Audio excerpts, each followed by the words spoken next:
Bonjour, bienvenue et merci pour votre présence à la conférence Libre Perturbationnisme et Art urbain, épreuve des contradictions personnelles, sociétales et institutionnelles en résonance avec les événements RUN, Rencontre urbaine Nancy, du Musée des Beaux-Arts de Nancy et de la ville de Nancy. Cette conférence est prévue de longue date, l'organisation de celle-ci ayant débuté en avril 2022, les derniers éléments quant au veto posé par le Musée des Beaux-Arts à mon sujet n'ont qu'amplifié mon choix d'intégrer sans aucune autorisation cette conférence aux événements RUN. Vous êtes actuellement en train d'assister à la nouvelle perturbation artistique Message en Morse dont cette conférence fait partie mais également l'ensemble des autres parties de perturbations artistiques forcément toujours sans autorisation qui vont s'égrener tout au long des événements RUN. Toutes ces perturbations intègrent l'offensive visibilité débutée en février 2022 lors de l'exposition Invisibilité à Villers-lès-Nancy. Je suis Gilbert Coquelin et je vais vous commenter, entre autres, comment et surtout pourquoi j'ai vandalisé une œuvre du parcours ADN, Art dans Nancy, du Musée des Beaux-Arts de Nancy en août dernier et comment la mairie de Nancy a déposé plainte contre la même personne, contre le même geste artistique, le vandale et l'artiste. Pour commencer, vous accédez à la conférence, accessible partout, tel un podcast. La vue que vous avez actuellement est une illustration qu'une perturbation peut questionner l'espace-temps du travail, télétravail de l'art ou militantisme de canapé, car au moment de la conception de la vidéo de la conférence, j'écoutais un album de astéréotypie et travaillais sur une perturbation qui aura lieu en novembre, et au moment où vous découvrez cette perturbation sous forme de conférence, je m'affaire. D'autres activités, loisirs. C'est l'outil perturbationniste, coup d'avance. Pour commencer, je vais me présenter, je suis artiste invisuel et urbain, fondateur du mouvement artistique, le perturbationnisme, président du CDRAO, Centre d'art documentation recherche application des offensives, et des éditions L'Armée recrute, membre du conseil d'administration de la Fédération de l'art urbain et médiateur scolaire. Je tiens à préciser que cette conférence et son contenu n'engagent que moi, les structures et les personnes, à quelques rares exceptions, avec lesquelles je collabore ne sont pas informées de ce contenu. Voici pour une partie du curriculum vitae, pour d'autres éléments, rapidement également, l'offensive écocide avec le tir à l'arc sur le bison de Buffalo Grill et le costume de torero au tribunal, c'est une perturbation en tant qu'artiste, l'offensive visibilité avec l'exposition vide de Villers-lès-Nancy, c'est une perturbation en tant qu'artiste, le forum pour la rémunération et les conditions de travail des artistes, c'est une perturbation du mouvement perturbationniste, l'offensive Il va mourir avec la libération du crabe vivant de Leclerc amené en autostop jusqu'à l'océan, c'est une perturbation du mouvement perturbationniste, le vol de l'actualité des barrières du château de Graffigny de Villers-lès-Nancy, c'est une perturbation du mouvement perturbationniste. Voici donc la partie présentation terminée, je vais désormais dessiner le contexte de cette nouvelle perturbation. Vous êtes donc actuellement dans le présent, dans la réalité, en tant que constateur de la perturbation, Message en Morse. Depuis 2 ans, j'œuvre en tant qu'élu bénévole au conseil d'administration de la Fédération de l'art urbain. En décembre 2022, je suis averti par la Fédération que la direction du Musée des Beaux-Arts de Nancy met son veto quant à la proposition de la Fédération de ma présence lors du discours d'inauguration des événements 2023 d'Art urbain RUN, Rencontres urbaines Nancy. Je respecte le choix du musée, je ne serai donc pas présent, à défaut je vais essayer d'être omniprésent car c'est dommage de voir se restreindre un cadre artistique, de se donner des limites, de répondre par l'aigreur et la colère ou pire encore le silence, je vais donc tenter de répondre artistiquement. En juillet dernier, lors d'une rencontre avec un professionnel de la culture de la ville de Nancy, celui-ci me confiait être déçu de la faible présence du public lors des conférences pour la dernière édition RUN en 2022, l'objectif étant pour eux cette année apparemment de faire plus de communication pour motiver le public. Dans un sens, j'espère que cette conférence aidera à la popularité de RUN et des activités d'art urbain du territoire nancéien. Hormis ces 2 arguments supplémentaires, le choix était déjà acté depuis avril 2022 de faire cette conférence lors des événements RUN, choix orienté par le prisme de la création. En plus de la possibilité de jouer avec le champ lexical du sport et de la course, la première illustration de ce prisme de la création pourrait être la captation, qui est un type d'œuvre de l'art invisuel. Une évolution de la notion de captation est à noter depuis les liens établis entre le perturbationnisme et l'art urbain. Lien que nous pouvons illustrer comme récemment avec la captation d'un fait d'actualité, le vol des barrières d'un lieu d'exposition, Celui du château de Graffigny de Villers-lès-Nancy avec simplement de la poésie perturbationniste ou encore avec la captation d'une imagerie avec la sculpture du bison de Buffalo Grill. Le choix des perturbations pendant les événements run est donc un choix artistique. Choix permettant de capter un événement dont les limites sont fixées par les institutions culturelles et politiques afin d'élargir le cadre de celui-ci, d'augmenter les possibilités créatrices, de changer les représentations et de perturber le concept sélection-exclusion inhérent au dominant. La captation permettant même après la validation des institutions de redéfinir les enjeux d'une culture, d'une parole, d'un mouvement, d'un art. En somme, toute personne peut faire partie d'un événement et le faire évoluer artistiquement sans faire partie de la programmation. Il faut être honnête, je trouve cela plus intéressant, plus riche, artistiquement, philosophiquement, d'être refusé par un musée des beaux-arts mais d'exposer tout de même dans les fichiers du ministère de l'Intérieur. Nous retrouvons ici même l'essence binaire des institutions artistiques et politiques, la sélection et la valorisation ou l'exclusion et la répression. Si une institution sélectionne, elle exclut également. Concernant l'exclusion, je prends, depuis quelque temps, à mon compte cette tâche passionnante de façon intensive et de manière artistique avec les perturbations et offensives passées et accentuées ici par la perturbation message en morse pour dessiner mon propre espace de création, que je vais aménager à l'avenir, dans une dynamique plus libre, plus collective. Après ces propos de contexte relativement généralistes, nous en arrivons aux faits. Commençons par la partie technique dont la mise en place est simple. Un pot de peinture de 0,5 litres de couleur orange marque Luxan Satin nuance Chili 4 pour la modique somme de 16,90 € acheté à Leroy Merlin le 16 avril 2022, une gourde opaque de couleur noire à 8,90 € achetée à Decathlon le 22 juillet 2022. Équipé d'un t-shirt et d'un short, de basket running, j'ai effectué un footing le 11 août 2022 à l'aube au parc de la Pépinière de la ville de Nancy. Parc où se trouve l'œuvre. Vandalisé en question, il était important pour moi d'être à la fois discret et dans la thématique run. À 6h55, assoiffé d'art, j'ai ouvert ma gourde et tel un dripping de Jackson Pollock, la peinture s'écrasa et coula. Peinture orange-rouge comme la couleur d'un ballon de basket venu s'écraser sur l'œuvre. Toujours pour la partie technique, le plus grand exploit pour moi fut le footing. Concernant cette œuvre, la campagne est propice pour l'observation des nuages et à l'implantation des terrains de basket vandalisés, j'y reviendrai un peu plus tard mais il était important de pouvoir donner ces premiers éléments de suite, pour pouvoir donner ainsi immédiatement matière à compléter le dossier policier et judiciaire en cours et ainsi accélérer l'enquête. Continuons avec une partie, disons plus narrative, qui complète encore plus le contexte. En effet, en tant qu'artiste urbain, deux œuvres me concernant se trouvent dans le parcours ADN, Art dans Nancy. La première, la campagne est propice pour l'observation des nuages et à l'implantation des terrains de basket.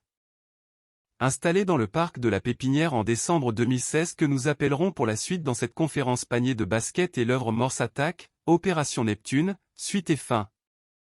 Installé en 2018 en face du Muséum Aquarium de la ville de Nancy qui nous appellerons par la suite Morse. Ces deux commandes publiques de la ville de Nancy furent initiées par l'ancienne équipe municipale de Nancy et l'ancien directeur du musée des Beaux-Arts de Nancy. Installation possible bien que ces deux commandes aient été réprouvées et critiquées à l'époque par la Direction régionale des affaires culturelles que je salue tout de même évidemment et chaleureusement, ici même. L'exploitation des œuvres était normale et les œuvres vivaient auprès des habitants de Nancy. Tout commence par l'œuvre Morse et son impossible entretien malgré 14 relances provoquant dans mon dernier recours que je voulais éviter, en raison de son aspect chronophage, la procédure avec le courrier d'atteinte au droit moral inhérent aux droits des artistes. Cette procédure est déclenchée en décembre 2021 quand l'entretien à prévoir s'est transformé en potentielle nécessité de restauration et en silence complet de la mairie. La réponse de la mairie à cette procédure d'atteinte au droit moral est un courrier du maire de Nancy, en mars 2022, presque 4 mois plus tard, indiquant la nécessité du démontage de l'œuvre en raison des travaux du bâtiment, sans autre élément concret et sérieux dans ce courrier. Dans cet espace-temps, voyant l'œuvre dans un état désolant comme par exemple le parachute complètement déchiré alors que je possédais 2 parachutes neufs dans mon atelier et devant le fait qu'une simple action judiciaire était peu narrative et coûteuse pour moi, cette action devient contre-productive en termes de service public étant donné que la protection judiciaire d'une ville est à la charge du contribuable, donc en tant qu'artiste, j'ai décidé simplement de traiter l'image. En premier temps, j'ai réfléchi à flécher ou jeter de la peinture sur Morse. Ces deux idées relativement faibles et étant donné que mon stratagème artistique que je sollicite le plus souvent est bruit à l'est, attaque à l'ouest et que la conservation du panier de basket était devenue un argument de bon traitement et de bonne relation communicationnelle envers moi, j'ai décidé d'œuvrer sur panier de basket. Peu de temps après, j'ai opté pour la réalisation d'un beau panier complétant ainsi la dualité sportive-artistique. J'ai préparé cette perturbation en avril 2022 pour une réalisation en août 2022.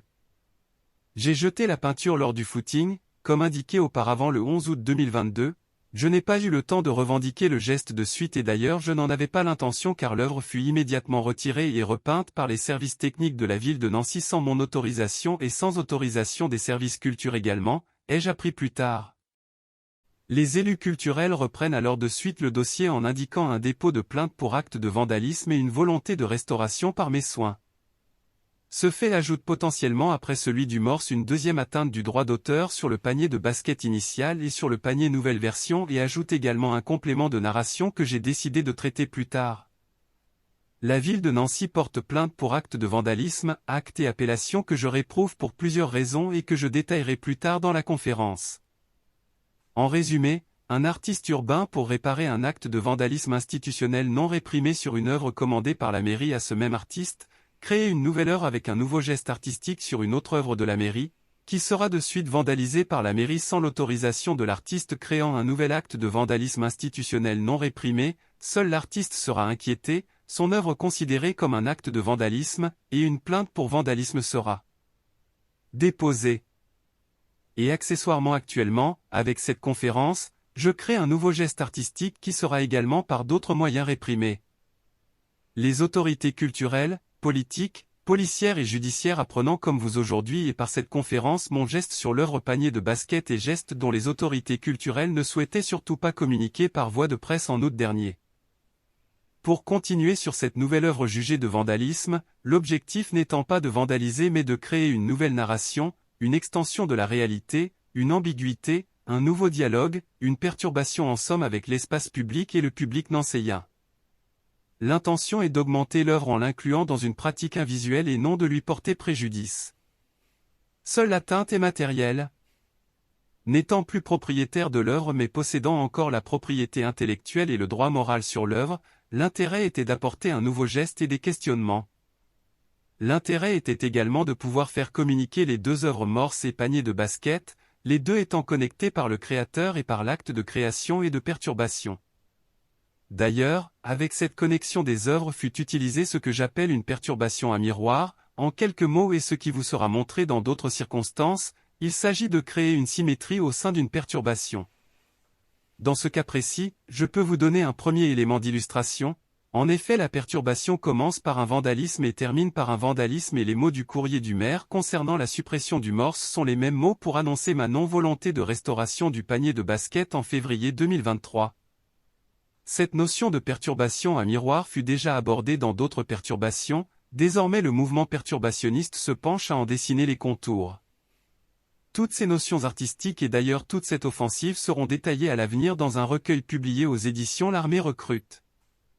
Revenons au sujet de la nouvelle œuvre dont l'objectif était de créer suite à l'information par courrier de suppression de l'espace public de l'œuvre morse de Monsieur le maire en mars dernier.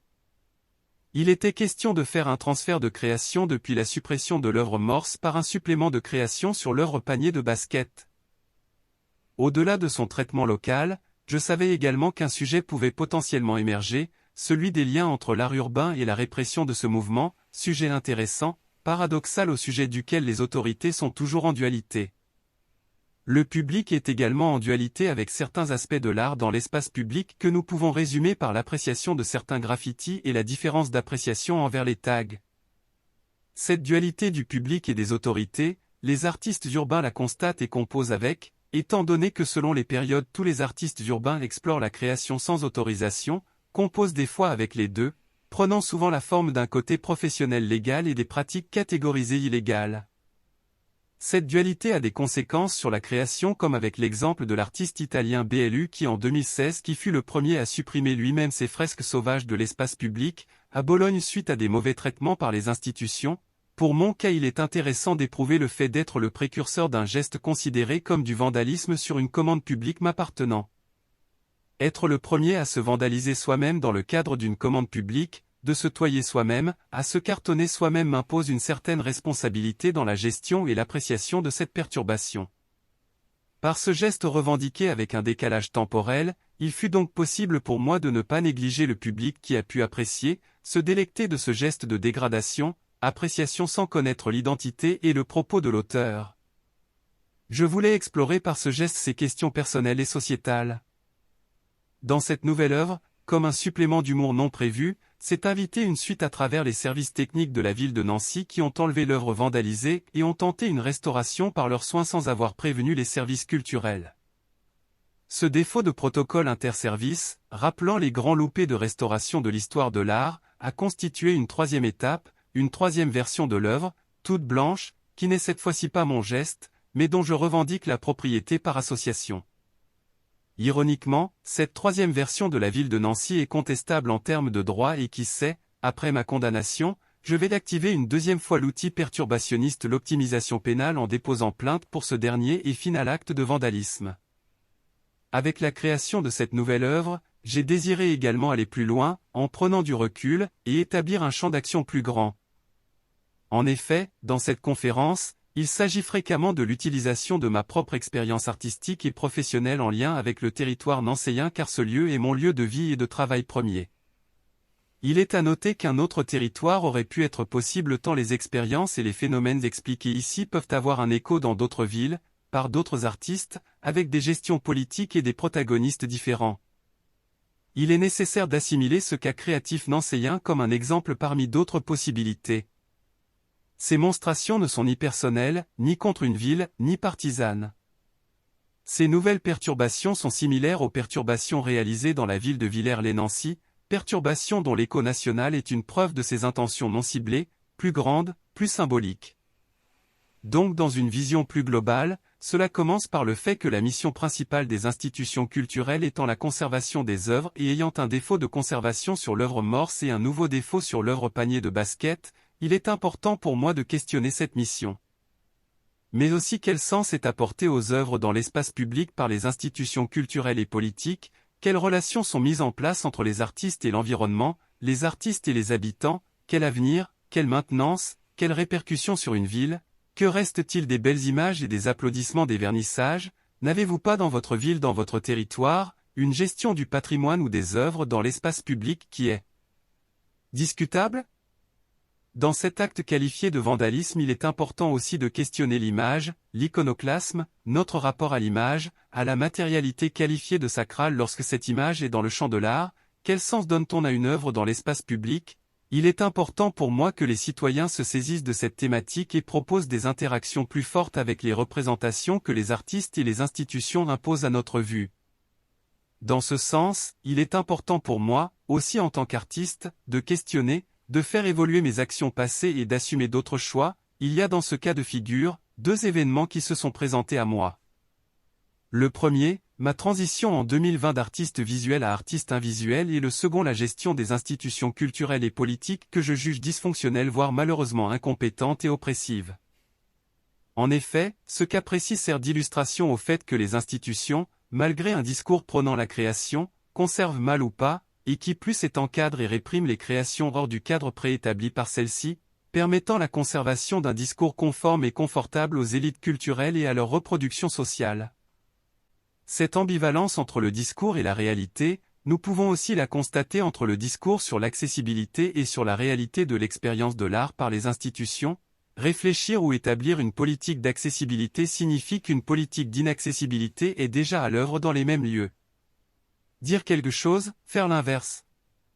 Nous pouvons constater ces mêmes faits ailleurs que dans les institutions culturelles, dans l'école, dans la police, dans la justice, dans l'université, dans la santé. Avant de commencer la deuxième partie de la conférence dans laquelle je souhaite vous emmener depuis le début, un dernier élément que je voudrais traiter en partie avant son arrivée inéluctable. L'argent public est souvent brandi comme argumentaire pour réprimer, et sera ici utilisé en réaction comme une défense légitime et un principe de réalité, subtilement sûrement en utilisant l'expression cracher dans la soupe, comme pour éviter de comprendre, pour rejeter la faute ou incriminer. cet argumentaire ne sera pas utilisé par les institutions car elles connaissent la réalité comptable, mais par d'autres protagonistes. Il vous sera indiqué ma vision comptable et tangible de tous ces faits, et malheureusement, dont les résultats évoqueraient une gestion comptable contestable des institutions dans ce cas précis. Sans revendication immédiate de l'acte de vandalisme, je donne la possibilité de son contentement, sans bilan comptable de suite, je donne la possibilité d'un contentement d'un argumentaire primaire. La réponse ne se trouvera donc pas dans cette conférence, certainement plus dans la prochaine édition, tant les chiffres m'ennuient, mais tout de même avec de simples connaissances comptables, je peux éclairer quelque peu la situation.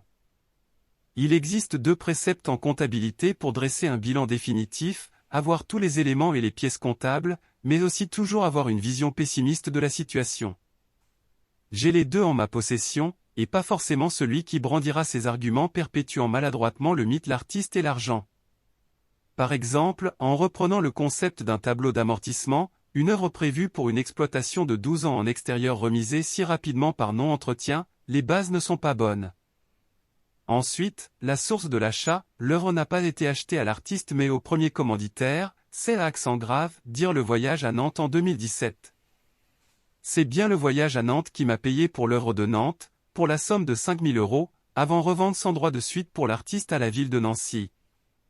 Je vous laisse concevoir, en tenant compte de l'imposition, du travail de cette œuvre et de sa réalité financière. Seul, en tant que maître d'ouvrage, incombant une responsabilité et une présence, l'installation et l'adaptation scénographique furent facturées à la ville de Nancy, faisant de l'artiste le dernier budget de l'opération. Par la suite, en constant les premières dérives d'exploitation, j'ai de suite décidé de me désengager de l'argent provenant de la ville de Nancy, en facturant par exemple la somme de 1 € mon intervention de démontage de l'œuvre morse. Autre élément qui doit être porté à votre connaissance, le contrat d'exploitation de l'œuvre panier de basket est de 3 ans, installé en 2016, l'acte de vandalisme est donc réalisé 6 ans après son installation et 3 ans après sa réalité contractuelle. Et pour finir avec un dernier élément, comme vous pouvez le constater, je continue à œuvrer sans relâche, en brandissant cet argumentaire facile en lien avec la rémunération du travail des artistes. Avez-vous pensé à vous acquitter d'un billet d'entrée à cette conférence et aux différentes perturbations auxquelles vous assistez gratuitement? Pour finir cette partie nouvelle œuvre et avant de commencer la deuxième partie de la conférence, je voulais exactement me trouver dans cet espace, dans cette ligne, dans ce paradoxe, dont nous sommes tous. Je me retrouve encensé et réprimé à la fois. Je voulais personnellement éprouver mes contradictions, je pousse désormais à le faire de façon collective en y incluant celle de la société, des politiques et de la politique, les institutions culturelles, les institutions policières, les institutions judiciaires, les institutions administratives. En août dernier, après le dépôt de plainte de la ville de Nancy, j'ai même imaginé porter plainte contre moi-même, ajouter de la matérialité sur de la matérialité, pour accéder à l'immatérialité, en étant surpris d'une réminiscence avec de la matérialité provenant des services techniques et être actuellement dans la dématérialisation pour pouvoir arriver à destination d'un art visuel et perturbationniste. Tout ceci est tout bonnement un scandale méritant une forte punition. Nous allons aborder désormais un aspect moins personnel, plus généraliste, disons des points de recherche et d'études concernant l'art urbain.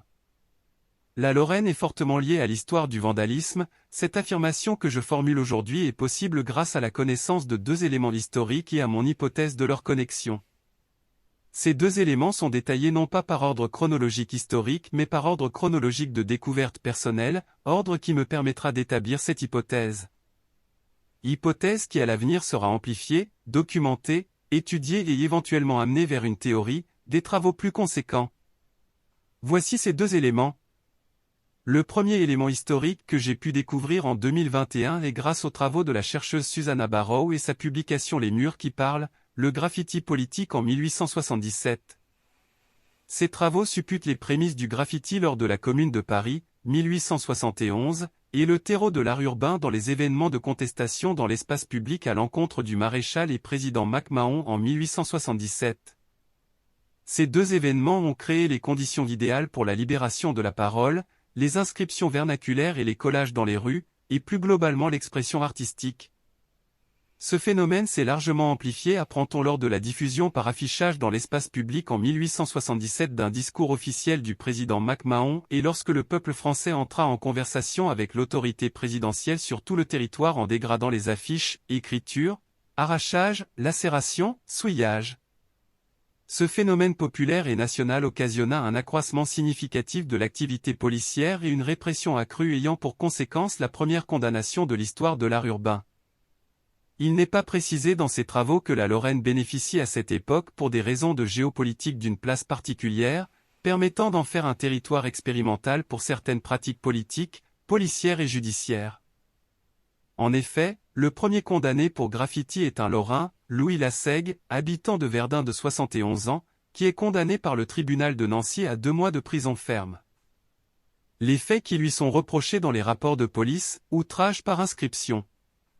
Dans la réalité, ce qui lui est reproché, ce sont des collages sur les affiches officielles du président réalisés avec du papier pré-encollé et avec une inscription stylistique et un rébus, vaincu de Sedan, lire vaincu de Sedan, cette inscription est en lien avec la défaite du président MacMahon à Sedan. Bien entendu, la police et la justice se sont jetées sur cette personne, ayant de légers antécédents policiers, connus dans les fichiers avec la mention « Le suppliant est signalé pour ses opinions radicales ». De 1848 à 1851, il a été un orateur très répandu dans des clubs, on a dû l'exiler en 1852, l'âge ne l'a pas corrigé. Ce passif permettant de faire basculer l'opinion et de constituer une charge plus importante que les faits réels. Cette répression passe donc également par l'idéologie de l'auteur soi-disant subversive. Historiquement et par extrapolation, nous pouvons voir dès lors et à la suite de ces 2 événements libertaires pour l'expression populaire en 1871 et en 1877, la saisie par le gouvernement suivant en légiférant pour la liberté de la presse et la liberté d'expression avec la loi du 29 juillet 1881. Bien que cette loi soit inspirée de la Déclaration de l'homme et du citoyen de 1789, celle-ci par son antagonisme encadre, limite et incrimine certaines pratiques et comportements. Cette loi bien que datée sert encore fréquemment de cadre pour les artistes urbains, pour les praticiens dans l'espace public et pour les professionnels du droit. Le deuxième élément qui me permet d'établir mon hypothèse est en lien avec mes recherches sur le langage débutées également en 2021 dans le cadre du mouvement perturbationniste. Cette volonté de recherche est présente dès l'origine et l'écriture du mouvement avec une faute volontaire dans celui-ci, perturbationnisme avec un seul N, et ce pour 5 raisons différentes. Travaux amenant par la suite sur les raisons et les manières dont les institutions conforment, standardisent et répriment une culture, une langue, des langages. Répression, perpétuellement en cours, protéiforme et mouvante selon les époques, prenons l'exemple dans l'art urbain, du spectre musical de celui-ci avec le punk ou le rap qui subissent encore actuellement une sémantique de sous-culture et une désapprobation des institutions culturelles, une utilisation à des fins politiques ou une réappropriation culturelle soi-disant d'ouverture par le biais d'une utilisation de façade. Mes recherches m'ont amené après la Révolution française de 1789 et m'ont rapproché d'un illustre personnage qui est l'abbé Grégoire. En quelques mots, l'abbé Grégoire né en Lorraine en 1750, décédé en 1831, est un prêtre catholique, évêque constitutionnel et homme politique français, l'une des principales figures de la Révolution française. J'ai pu découvrir que la disparition de la plupart des parlers, langues régionales, argot, patois est due à une volonté d'uniformisation de la langue française après la Révolution française et en particulier pendant les États généraux de 1794 ayant pour objectif une finalité émancipatrice d'instruction du peuple. Cette volonté fut portée principalement par l'abbé Grégoire. Il est à préciser que l'abbé Grégoire siégeait dans l'hémicycle dans les rangs des montagnards, l'équivalent de la gauche actuelle, et bien que controversée son action politique est jalonnée de réelles victoires pour l'émancipation sur différentes thématiques d'un grand nombre d'humains. Je souhaite revenir sur l'une d'entre elles, l'instruction publique. Elle débute en 1790 par une enquête commandée à l'abbé Grégoire sur les patois et mœurs des gens de la campagne et qui prend une forme politique en 1794 quand est publié et présenté à la Convention par l'abbé Grégoire son rapport alors intitulé Rapport sur la nécessité et les moyens d'anéantir les patois et d'universaliser l'usage de la langue française. Il devient avec ce rapport l'un des membres le plus actifs du comité de l'instruction publique chargé de sa réorganisation. Par la suite et en parallèle, il porta également ses travaux et ses actions sur les notions de patrimoine après le pillage notamment de la basilique Saint-Denis. À ce titre, il inventa le terme vandalisme en précisant « J'ai créé le mot pour tuer la chose ». Ce terme que nous évoquerons plus tard dans la conférence est forcément en lien avec sa formation religieuse et la connaissance de certains faits historiques par l'abbé Grégoire. Ses travaux sur le patrimoine ont eu pour conséquence presque un demi-siècle plus tard, en 1840 exactement, la création du statut de monument historique.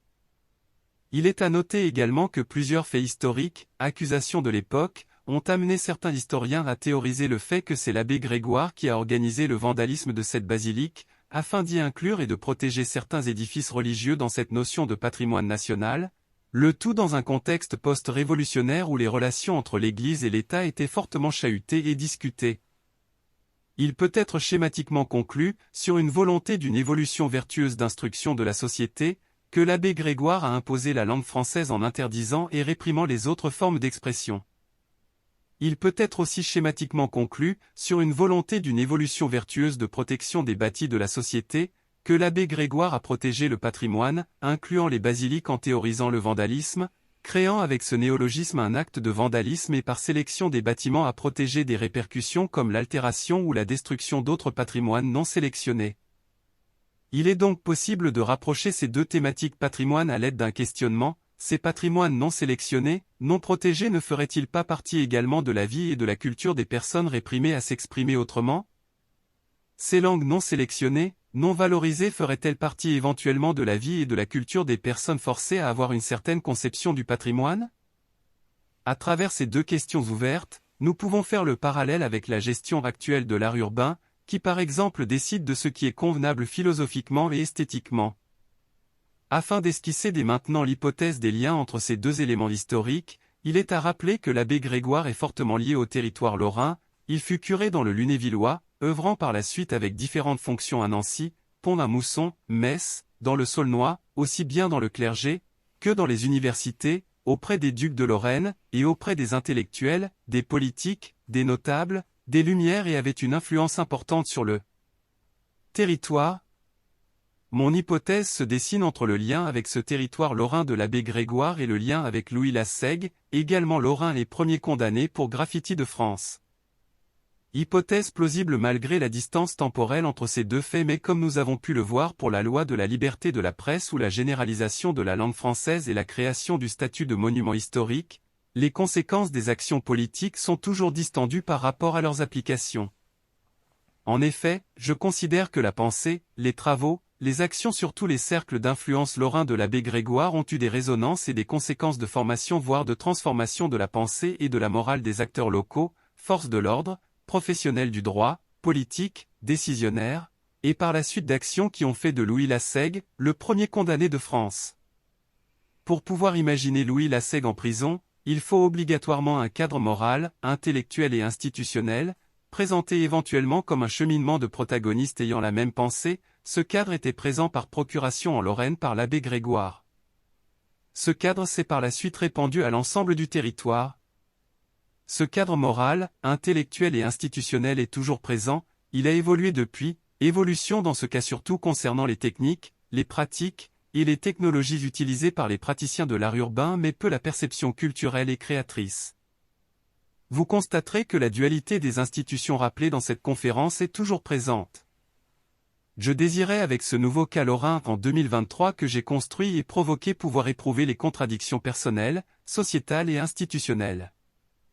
Que la perturbation soit jugée sur le territoire lorrain et par le même tribunal de Nancy que Louis Lasègue est également une épreuve recherchée.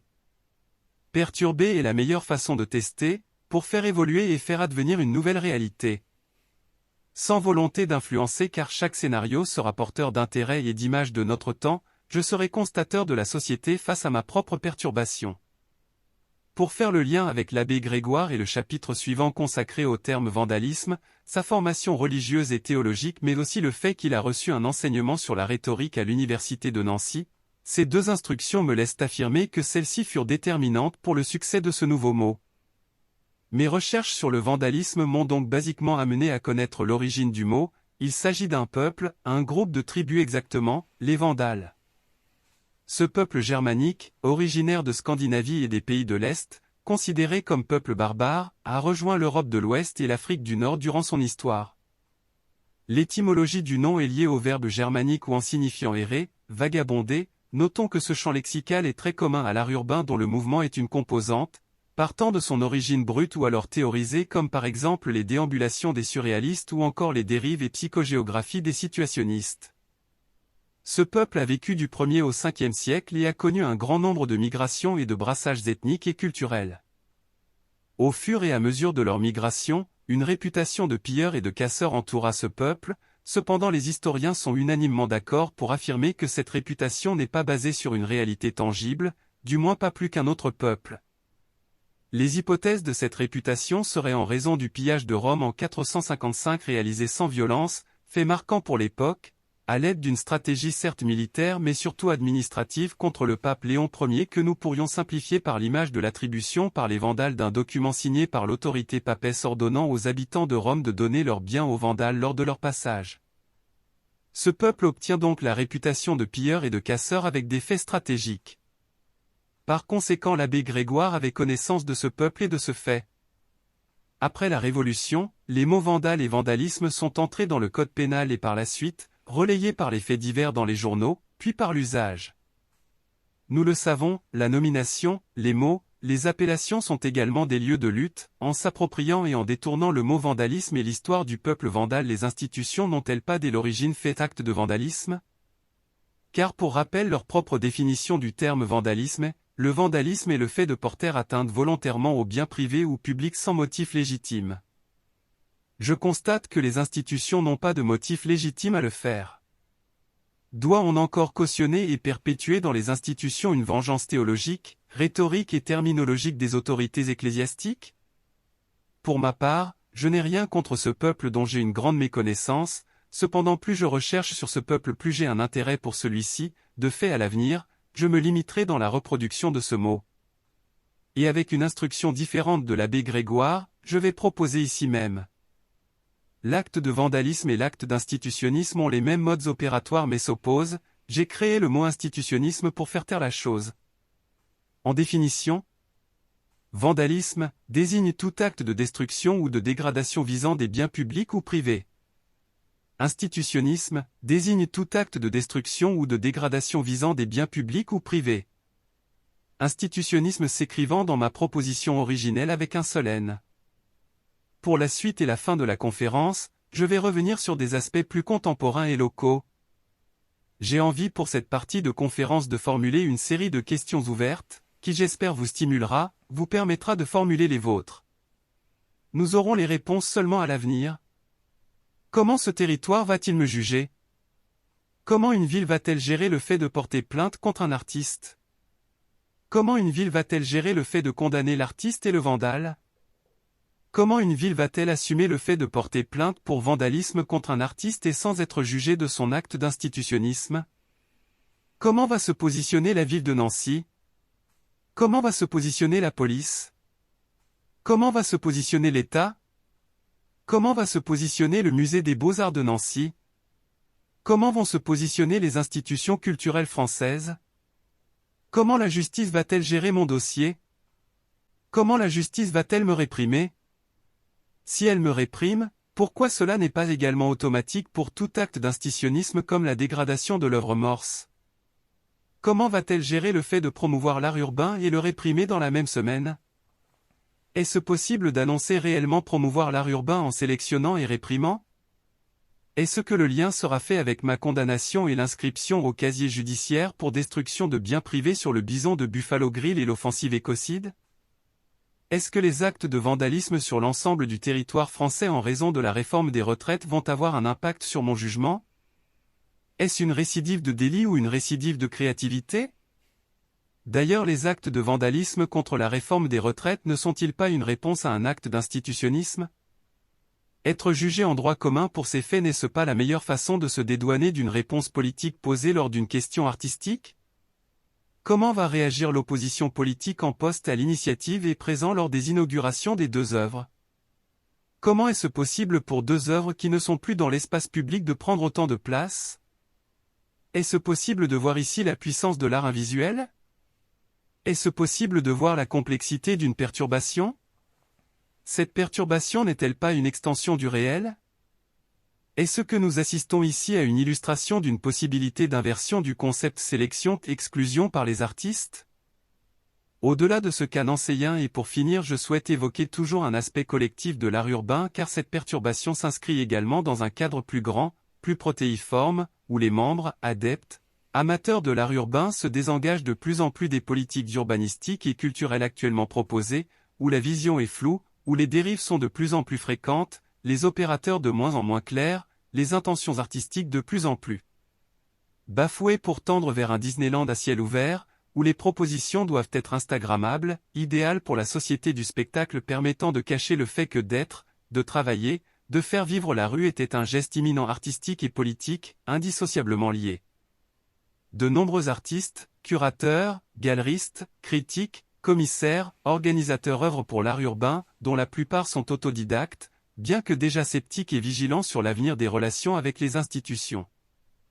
Il me semble constater de par les praticiens et les praticiennes de l'art urbain, street art et tout le spectre, que beaucoup éprouvent leur constatation ou se désengagent. Seuls ceux à n'avoir jamais, à aucun moment, traité avec les institutions peuvent juger cette direction sur l'ensemble de l'art urbain et sans remords. Chose que je fais par cette perturbation, bien qu'ayant conscience que j'ai pu participer à ce système, j'ai tenté de créer dans cet espace que j'ai réussi à décrocher, je l'ai fait en commençant avec une première œuvre, Panier de basket, qui comme l'indique son titre complet la campagne est propice pour l'observation des nuages et à l'implantation des terrains de basket. En plus de l'œuvre, dans le propos de l'œuvre, son titre et le discours tenu pendant l'inauguration de cette commande publique, il est indiqué que cette œuvre faisait écho aux politiques culturelles et sportives des années 90 qui consistaient à déposer des paniers de basket dans les campagnes françaises, dans le moindre village, avec pour la plupart, sans maintenance et un revêtement d'herbe non tondu pour répondre aux besoins de la jeunesse et exprimer une culture.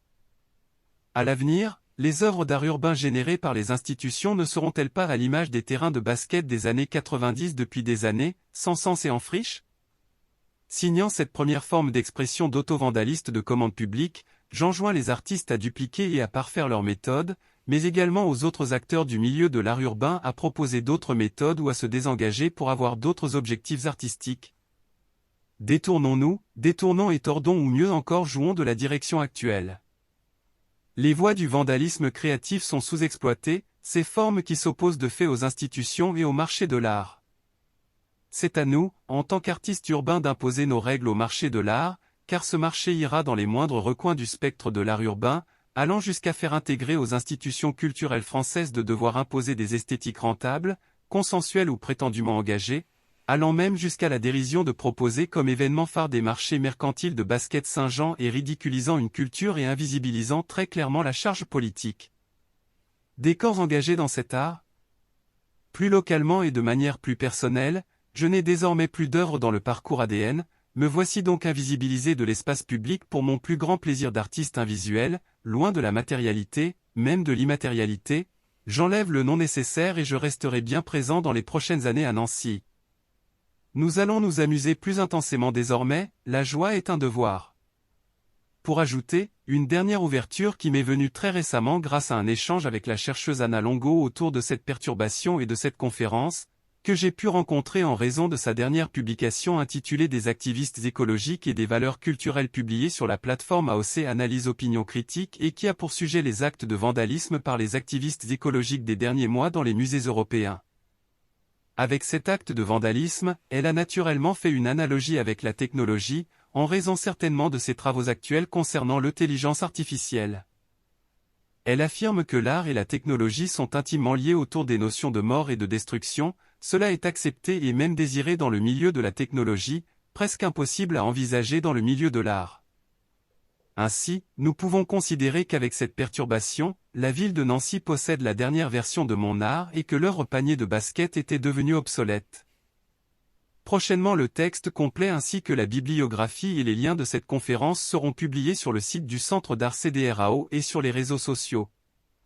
Dans un premier temps, le mouvement perturbationniste et moi-même nous nous réjouissons d'avance de vous retrouver avec les prochaines perturbations et offensives et dans les événements plus académiques de nos structures.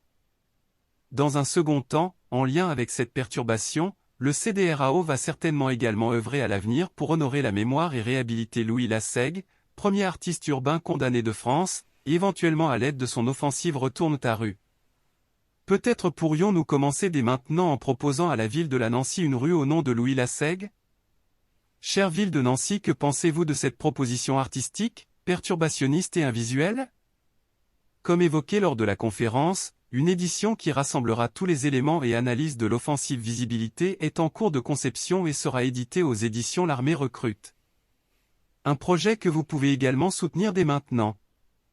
Un print d'offensive de cette perturbation message en morse vous sera proposé prochainement dans le catalogue des éditions L'Armée recrute en précisant de suite toujours sans signature et numérotation. La mise en vente sera seulement possible entre la conférence de revendication et le jugement. Je vous remercie d'avoir assisté à la conférence Perturbationnisme et art urbain, épreuve des contradictions personnelles, sociétales et institutionnelles, première partie de la perturbation, message en morse, et je donne rendez-vous tout ce mois d'avril avec les autres parties, toujours en résonance des événements RUN. Merci pour votre écoute. Gloire à Louis Lassègue. Gilbert Coquelin.